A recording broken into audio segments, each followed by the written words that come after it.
மகிழ்ச்சியின் சத்தம் வழங்கும் அனுதின தேவமன்னா.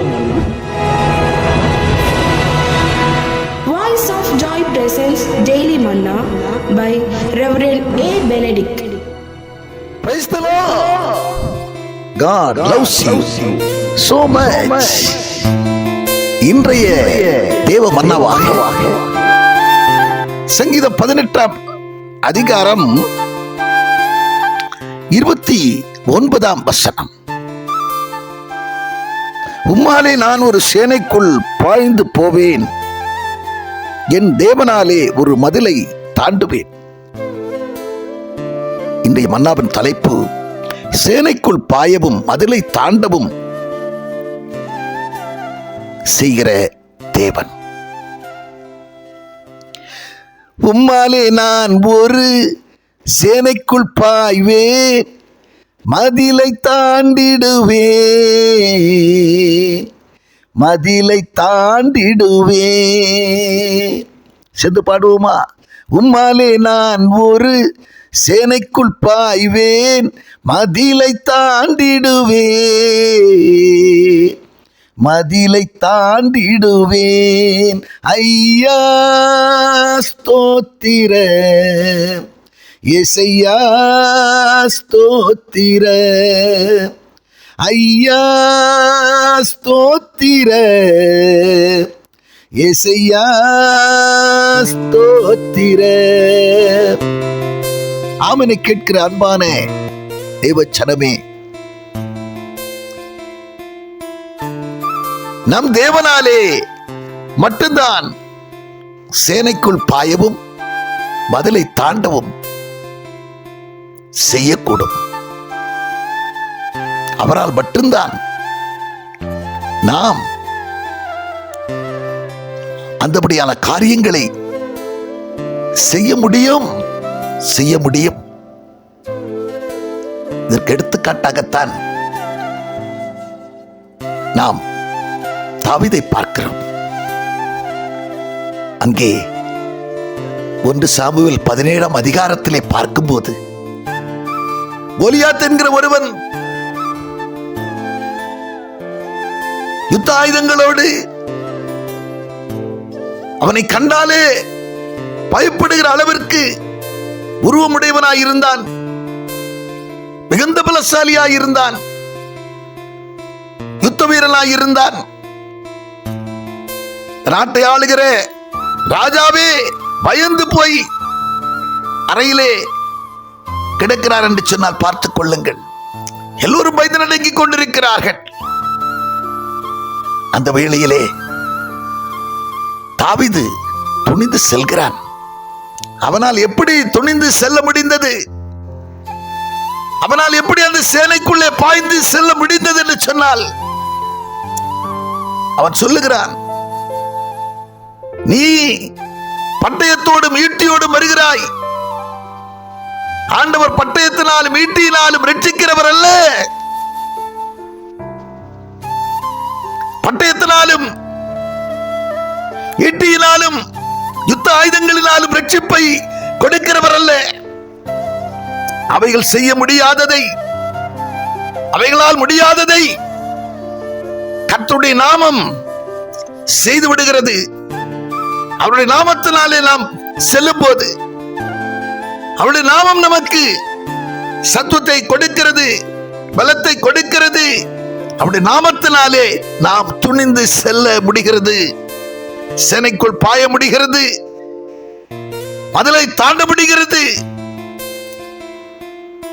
எந்த சூழ்நிலையிலும் ஆண்டவர் நமக்கு ஜெயம் கொடுக்கிறவராயிருக்கிறார். குதிரை யுத்த நாளுக்கு ஆயத்தமாக்கப்படுகிறது, ஜெயமோ கர்த்தரால் வருகிறது. அவர் மட்டும்தான் நமக்கு ஜெயத்தை கொடுக்கிறவராய் இருக்கிறார். தோல்வியை கொடுக்கிறவன், நஷ்டத்தை கொடுக்கிறவன், இழப்பை கொடுக்கிறவர் சாத்தான். ஆனால் மாறாக ஜெயத்தை கொடுப்பவர், வெற்றியை கொடுக்கிறவர் நம்முடைய பரம தகப்பனாய் இருக்கிறார். பரம தகப்பனாய் இருக்கிறார். கர்த்தருடைய நாமத்தினாலே துணிந்து சென்றான். சென்று கோலியாத்தை ஒரு கவன் கல்லினாலே தோற்கடித்து முகங்கற்ப விழச் செய்து அவருடைய பட்டயத்தினால் அவருடைய தலையை வெட்டி சவுலிடத்திலே கொண்டு போனான் என்று சொல்லி பார்க்கிறோம். நாம் என்னை கேட்கிற அன்பான தேவச்சனமே, அவராலே எல்லாம் கொடும்.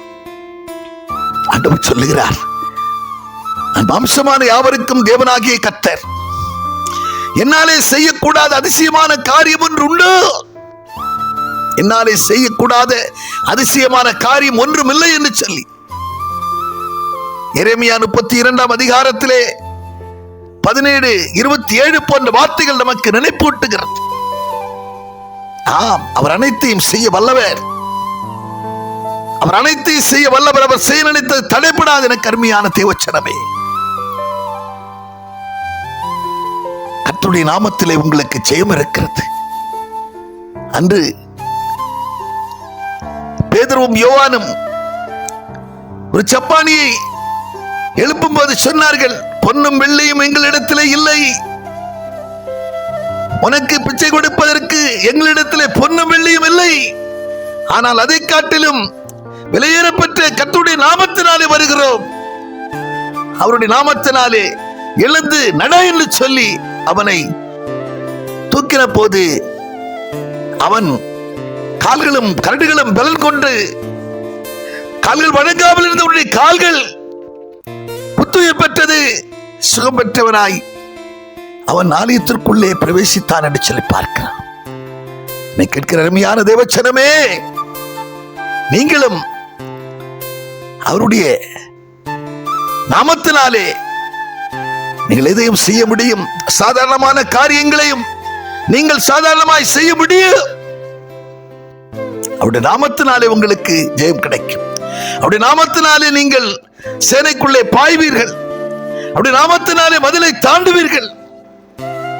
எனவே என்னை கேட்கிற அருமையான தேவச்சனமே, அவருடைய நாமத்தை குறித்தே மேன்மை பாராட்டுங்கள். வேறு ஒன்றை குறித்து மேன்மை பாராட்டாதிருங்கள். வேறு ஒன்றை குறித்து மேன்மை பாராட்டாதிருங்கள். பவுல் அப்போஸ்தலன் சொல்லுகிறான், நானோ ஆண்டவராகிய இயேசு கிறிஸ்துவின் சிலுவையை குறித்து அல்லாமல் வேறு ஒன்றை குறித்து நான் மேன்மை பாராட்டாதிருப்பேனாக. எரேமியா 9 அதிகாரம் 23, 24 வார்த்தைகள் சொல்லுகிறது, ஞானி தன் ஞானத்தை குறித்து மேன்மை பாராட்டாதிருப்பானாக. பராக்கிரமன் தன்னுடைய பராக்கிரமத்தை குறித்து மேன்மை பாராட்டாதிருப்பானாக. ஐஸ்வர்யவான் தன்னுடைய ஐஸ்வர்யத்தை குறித்து மேன்மை பாராட்டாதிருப்பானாக. எல்லாவற்றையும் நமக்கு தந்து நம்மை நடத்துகிற நீதியையும் நியாயத்தையும் செய்கிற ஆண்டவருடைய நாமத்தை குறித்தே மேன்மை பாராட்டுங்கள் என்று வார்த்தை சொல்லுகிற வண்ணமாக நாமத்தை குறித்து மேன்மை பாராட்டுங்கள். உங்களையும் எடுத்து பயன்படுத்துவார். உங்களையும் அநேகர் மத்தியிலே சாட்சியா நிறுத்துவார் என்கிறதிலே கொஞ்சம் சந்தேகமில்லை. நாம் ஜெபம் பண்ணுவோம். பரலோக பிதாவே, நாங்கள் உம்மை துதிக்கிறோம், ஸ்தோத்தரிக்கிறோம். ஆண்டவரே, எங்களை பலப்படுத்துகிறவரே, எங்களுக்கு சகாயம் பண்ணுகிறவரே, ஆண்டவரே, பலவீனத்திலே பலன் தந்து எங்களை தாங்குகிறவரே, நாங்களும் ஆண்டவரே உம்மாலே சேனைக்குள் பாய்ந்து உம்மாலே மதிலை தாண்டக்கூடியவர்களாய் காணப்பட எங்களுக்கு பேருதவி செய்ய வேண்டும் என்று கரத்தில் அர்ப்பணித்து ஜெபிக்கிறோம். இயேசு கிறிஸ்துவின் மூலம் ஜெபிக்கிறோம் நல்ல பிதாவே, ஆமென்.